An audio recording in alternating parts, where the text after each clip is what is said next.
Hi, I'm JB Gamayaw. Ako po yung location manager itong project na binubuo namin, ginagawa namin as Binibining Marikit. Nung tinanggap po itong project na to, siyempre wala pa akong idea kung ano yung mga magiging locations namin.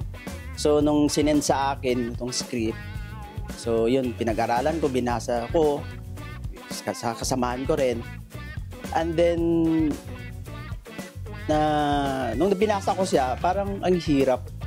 Kasi sa isang community, dapat andun na lahat eh. Yung bahay ni Marikit, yung magiging tourist center, yung bahay ni Jemalu, and the same time yung community din, siyempre mga dumagat.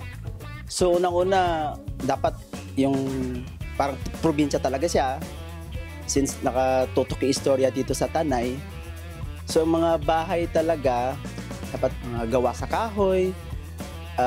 Before niya, nag-ocular pa kami sa totoong community talaga ng mga dumagat.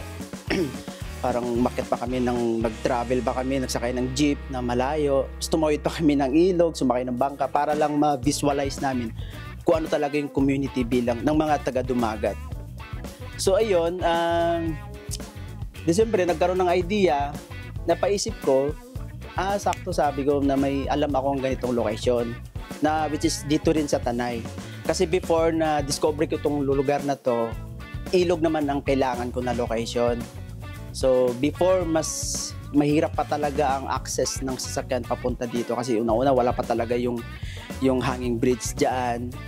Tanging tao lang talaga makakadaan. Then at the same time, yung ilog talaga, hirap talaga tumawid kasi parang 3 ilog pang tatawirin mo bago ka makarating dito. So ayun, na-discover ko to yung dahil dan sa ilog. Then nasilip lang na siyempre sa tanong-tanong na puntahan ko tong lugar na to, na ocular ko siya at sabi ko, may possible tong location na to. So magagamit in the future.